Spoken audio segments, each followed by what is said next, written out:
Good afternoon students. मैंने आपको जो हमारा सेकंड चैप्टर है माइक्रो ऑर्गेनिज्म फ्रेंड और फो, इसका मैंने इंट्रोडक्शन आपको बता दिया था। इसमें हमने टाइप्स ऑफ माइक्रो ऑर्गेनिज्म हम पढ़ रहे थे, जिसमें बैक्टीरिया एंड वायरसेस मैंने आपको बता दिए थे।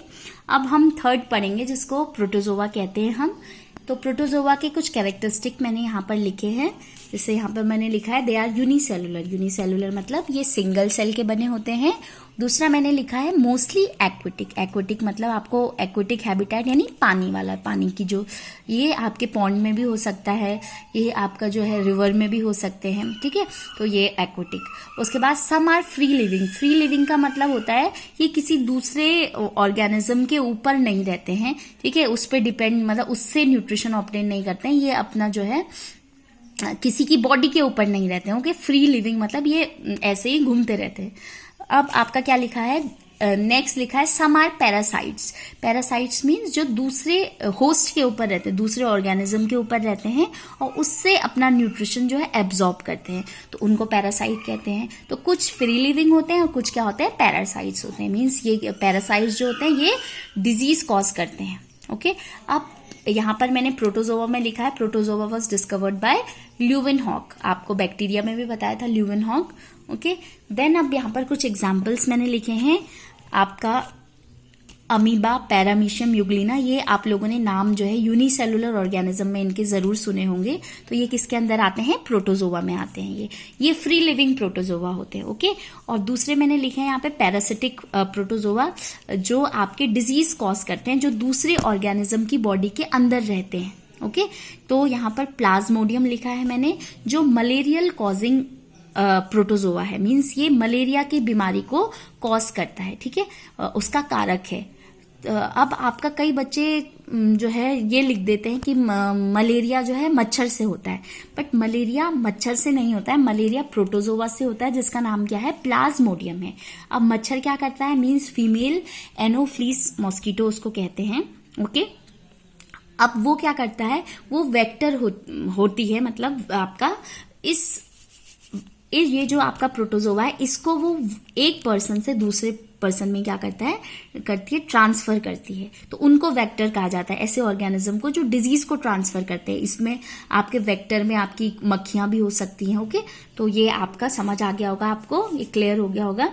अब नेक्स्ट है आपका ट्राइपेनोसोमा। मैंने यहाँ पर लिखा है ट्राइपेनोसोमा भी एक पैरासाइट है, पैरासिटिक प्रोटोजोआ है, जो स्लीपिंग सिकनेस नाम की डिजीज कॉज करता है। ओके, अब स्लीपिंग सिकनेस नाम से ही पता चल रहा है, यानी इस बीमारी में नींद आती है। अब ये क्यों आती है, यानी जो ट्राइपेनोसोमा होता है वो जिस ह्यूमन के अंदर जाता है, उसके ब्रेन में ये क्या होता है, कुछ ऐसे टॉक्सिन्स रिलीज करता है, जिससे उसको क्या आती है, नींद आने लग जाती है। ओके, तो ये आपको क्लियर हो गया होगा। अब नेक्स्ट क्या है, नेक्स्ट यहाँ पर मैंने लिखा है एल्गी। तो एल्गी के कैरेक्टरिस्टिक लिखे हैं मैंने, यूनिसेलुलर और मल्टीसेलुलर। मीन्स ये यूनिसेलुलर भी हो सकते हैं और मल्टीसेलुलर भी हो सकते हैं। अब ये जो है प्लांट्स में आते हैं, प्लांट्स के अंतर्गत आते हैं ये। और जब इस पृथ्वी पर प्लांट्स का ओरिजिन हुआ था, यानी वो इस पृथ्वी पर आए थे, तो सबसे पहले कौन से आए थे, एल्गी आए थे। ओके, तो ये प्लांट्स हैं, तो इसका मतलब इनमें क्या होगी, सेल वॉल भी होगी, इनमें क्लोरोफिल भी होगा, और ये जो है ऑटोट्रॉपिक होंगे, मतलब ये फोटोसिंथेसिस को परफॉर्म कर सकते हैं, ठीक है। अब ये भी कहाँ पाए जाते हैं, पानी में पाए जाते हैं। They are aquatic. कई बार ये डैम्प यानी जहां पर थोड़ी नमी वाली जगह होती है वहां पर भी पाए जाते हैं। कैन बी कॉलोनियल, यानी कॉलोनीज में भी रह सकते हैं। मैंने आपको बैक्टीरिया के उसमें बताया था टर्म कॉलोनियल का मीनिंग। और फिलामेंटस का मतलब होता है रिबन टाइप के भी होते हैं। ओके, अब आपको समझ आ गया। तो इसमें मैंने नेक्स्ट लिखा है, इनके एग्जाम्पल लिखे हैं। तो यहाँ पे क्लोरेला लिखा है और क्लेमाइडोमोना लिखा है। क्लेमाइडोमोना भी आपने जरूर सुना होगा, यूनिसेलुलर ऑर्गेनिज्म में एग्जाम्पल इसका, ठीक है। तो ये यूनिसेलुलर एल्गी में आते हैं ये दोनों। और यहाँ पर स्पाइरोगायरा, ये एक मल्टीसेलुलर एल्गी है। तो इसको जो है क्या बोलते हैं, इसको पॉन्ड सिल्क भी कहा जाता है, क्योंकि ये आपका तालाब में ज्यादा पाया जाता है और ये बहुत चिपचिपा होता है, स्लाइमी, बहुत ज्यादा चिपचिपा होता है ये, इसमें फिसलते भी बहुत ज्यादा है। स्पाइरोगायरा। ओके, दूसरा लिखा है मैंने नोस्टॉक एंड एनाबीना, ये अलग अलग है। ओके, बीच में कॉमा है। इनको ब्लू ग्रीन एल्गी बोला जाता है, उसके एग्जाम्पल है ये ब्लू ग्रीन एल्गी के, नोस्टॉक एंड एनाबीना। तो इनको ब्लू ग्रीन एल्गी क्यों कहा जा रहा है, इनको BGA, ठीक है, ब्लू ग्रीन एल्गी इसलिए बोला जाता है कि इनमें जो है ब्लू ग्रीन कलर के पिगमेंट्स होते हैं। जैसे क्लोरोफिल एक पिगमेंट है जो हरे कलर का है, इसका काम क्या है, लाइट को एब्जॉर्ब करना, वैसे ही इनमें ब्लू ग्रीन कलर के पिगमेंट होते हैं जो लाइट को एब्जॉर्ब करते हैं। क्लोरोफिल तो होता ही है, ओके, तो इसीलिए इनको BGA बोला जाता है, या फिर इनको क्या बोला जाता है, इनको साइनोबैक्टीरिया भी कहा जाता है। अब एल्गी, वैसे तो एल्गी के नुकसान भी हैं, जैसे आपका जो है एल्गल ब्लूम आप आगे पढ़ेंगे, ठीक है, वो बहुत सारी चीजें हैं इनकी, लेकिन ये कोई डिजीज कॉज नहीं करते हैं ह्यूमन बीइंग में, ओके। एल्गी जैसे वायरस और बैक्टीरिया में आपने पढ़ा, प्रोटोजोआ में आपने पढ़ा, तो एल्गी में ह्यूमन बीइंग की कोई डिजीज नहीं है अभी तक, ओके। लेकिन प्लांट में एक एल्गी होता है जो डिजीज कॉज करता है, मींस पैरासिटिक एल्गी है जिसका नाम है सिफेल्यूरोस, ओके। ये क्या करता है सिफेल्यूरोस, ये टी के प्लांट यानी चाय के पौधों को क्या करता है, उनमें रस्ट करता है। रस्ट मतलब आपका रस्ट मीन्स होता है आपका जंक लगना, जैसे जंक कहते हैं उसको, अगर रस्ट का मतलब बोले तो जैसे लोहे में रेड रेड हो जाता है जंक लगने के बाद, वैसे ही पूरी चाय की पत्तियों पे भी रेड रेड हो जाता है जब ये एल्गी उसको इन्फेक्ट करता है, ओके। तो सिफेल्यूरोस क्या है, पैरासिटिक एल्गी का एग्जाम्पल है, ओके। अब आपका मैंने एल्गी भी बता दिया, अब आपका क्या है बेटा, इसमें फंजाई है, इसको सिंगुलर में फंगस भी बोलते हैं, फंजाई या फंगस, ओके। अब यहाँ पर जो फंजाई है ये यूनिसेलुलर और मल्टी सेलुलर मैंने लिखा है। यूनिसेलुलर केवल एक ही फंजाई है जिसका नाम है ईस्ट, ओके, और ज्यादातर और सारे क्या होते हैं, ये मल्टी सेलुलर होते हैं। नॉन ग्रीन होते हैं, मींस इनमें क्लोरोफिल नहीं पाया जाता है। अब क्लोरोफिल नहीं है तो इसका मतलब ये फोटोसिंथेसिस भी नहीं कर सकते, ठीक है, नॉन फोटोसिंथेटिक लिखा है। सेप्रोट्रॉप या सेप्रोफाइट भी कह सकते हैं इनको, सेप्रोफिटिक मोड ऑफ न्यूट्रिशन होता है इनमें, ठीक है, यानी ये क्या करते हैं, जो सड़ी गले पदार्थ होते हैं, डेड डिकेइंग सब्सटेंस होते हैं, उनसे अपना फूड ये क्या करते हैं, ऑब्टेन करते हैं। ये मैंने आपको पिछली क्लास में आपने पढ़ा है न्यूट्रिशन में, ओके। देन आपका यहाँ पर सेल वॉल भी इनमें पाई जाती है, जैसे प्लांट में होती है सेल वॉल, वैसे ही इनमें भी सेल वॉल पाई जाती है, बट इनकी सेल वॉल जो है काइटिन की बनी होती है। काइटिन एक कार्बोहाइड्रेट का ही एक टाइप है, ओके, तो मेड अप ऑफ काइटिन। ये पूछा जाता है कई बार, fungal cell wall is made up of which substance, तो आपको इसका नाम अगर याद हो जाए तो अच्छी बात है। अब यहाँ पर जो है मैंने लिखा है डिस्कवर्ड बाय, ठीक है, ये यहाँ पर फंगस को किसने डिस्कवर किया था, सबसे पहले ठीक है, बर्जर रैस्म्यूसन ने किया था।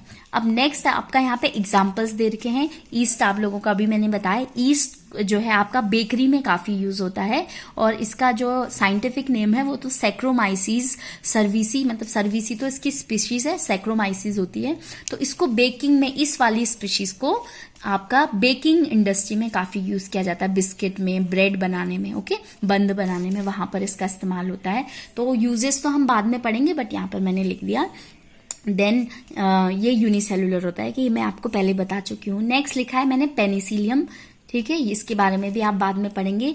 राइजोपस म्यूकर, राइजोपस आपको इसको ब्रेड मोल्ड बोला जाता है। ब्रेड के ऊपर आपने देखा होगा ग्रीन ग्रीन हो जाता है कुछ दिन बाद, अगर उसको ऐसे ही छोड़ दें, ठीक है, तो उसको ब्रेड मोल्ड भी बोलते हैं, राइजोपस म्यूकर, ठीक है। तो ये आपकी बुक में एग्जांपल्स हैं, इनको आप लर्न कर लीजिए। अब नेक्स्ट आपका है diseases caused by fungi in human beings, okay. तो रिंग वॉर्म और एथलीट फुट, दो डिजीज मैंने यहाँ पे डिजीज यहाँ पे मैंने लिखी है, ठीक है। तो रिंग वॉर्म, दाद इसको हिंदी में बोलते हैं, दाद, दांत खाज खुजली आपने सुना होगा, रिंग वॉर्म, ओके। और दूसरा लिखा है एथलीट फुट। एथलीट जो फुट होता है, एथलीट्स फुट में क्या होता है, जो लोग ज्यादा जूते चप्पल, जो लोग ज्यादा जूते पहनते हैं, मोजे पहनते हैं, तो उनके पैरों में जो है पसीना आता है, जिसके कारण से उनकी उंगलियों के बीच में इन्फेक्शन हो जाता है, वाइट वाइट हो जाता है, तो उसको एथलीट्स फुट डिजीज बोला जाता है, ठीक है। तो इतना आपको समझ आ गया होगा। अब नेक्स्ट आपका क्या है, disease cause by fungi in plants, यानी प्लांट में कौन सी डिजीज कॉज करते हैं। ह्यूमन में तो आपको समझ आ गई, प्लांट्स में कौन सी कॉज करते हैं, रस्ट ऑफ व्हीट, रस्ट अभी वर्ड आया था, रस्ट समझ गए होंगे आप, ठीक है। तो रस्ट ऑफ व्हीट भी एक डिजीज होती है जो गेहूं के पौधों में होती है। और स्मट, ठीक है, स्मट में आपका पूरे काले हो जाता है, जो पूरी बाली होती है वो पूरी खराब हो जाती है, ठीक है। तो ये आपका स्मट, रस्ट, स्मट, ये आपकी क्या है, फंगल डिजीजेस हैं। अब इतना आपको इंट्रोडक्शन मतलब इनके बारे में इंडिविजुअली सबके बारे में पता चल गया जितने माइक्रो ऑर्गेनिज्म थे। अब आपका इसमें क्या है, नेक्स्ट अब जो हमारा इसमें टॉपिक है वो दे रखा है आपको इम्पोर्टेंस ऑफ माइक्रो ऑर्गेनिज्म। तो वो मैं आपको नेक्स्ट वीडियो में बताऊंगी, क्योंकि एक साथ वीडियो बहुत बड़ी हो जाती है। तो यहाँ पर केवल आपको मैं एक बार थोड़ा सा इसको हिंट दे देती हूँ, नेक्स्ट वीडियो में हम उसको डिटेल में पढ़ेंगे। तो इम्पोर्टेंस ऑफ माइक्रो ऑर्गेनिज्म मैंने 4 लिखे हैं। कमर्शियल यूज, कमर्शियल मतलब इंडस्ट्रीज में जिन यूज होता है इनका। मेडिसिनल मतलब दवाइयां बनाने में, okay. Increase soil fertility, increasing soil fertility मतलब मिट्टी की उर्वरता बढ़ाने में। क्लीनिंग एनवायरनमेंट मतलब हमारे वातावरण को साफ करने में। तो कमर्शियल में आपका ब्रेड बनाने में यूज होते हैं। एल्कोहल यानी दारू जिसको कहते हैं वो बनाने में। कर्ड तो सबको पता है, कर्ड और चीज, ठीक है। चीज ये पनीर टाइप का ही होता है, बट पनीर नहीं होता है ये, ठीक है। तो चीज, इन चीजों में जो है आपका माइक्रो ऑर्गेनिज्म का यूज किया जाता है। तो ब्रेड तो आप सबको पता है ईस्ट से बनती है, तो ये तो ट्रेडिशनल यूज होगा इसके। लेकिन मॉडर्न में आपका जैसे एंटीबायोटिक्स है, वैक्सीन है, मेडिसिनल यूज, ओके। तो प्रोडक्शन ऑफ एंटीबायोटिक्स, एंटीबायोटिक्स के बारे में भी आप पढ़ेंगे। दवाइयां होती हैं एक प्रकार की। वैक्सीन, टीके आपने सुने होंगे, तो टीके कैसे बनते हैं माइक्रो ऑर्गेनिज्म से वो भी मैं आपको बताऊंगी इसमें, ठीक है। तो ये मेडिसिनल यूज में आ गए। Increasing soil fertility, nitrogen fixation यानी नाइट्रोजन को जो है ये पौधों तक नाइट्रोजन पहुंचाने में भी हेल्प करते हैं, ठीक है। तो इससे क्या होगी, सॉइल, आपकी सॉइल उपजाऊ हो जाएगी, आपकी फसल अच्छी होगी। नाइट्रोजन फिक्सेशन में भी ये हेल्प करते हैं। और लास्ट आपका क्लीनिंग एनवायरनमेंट में आप, यानी क्लीनिंग का मतलब क्या है, दे डिकम्पोज डेड सब्सटेंसेस, ओके।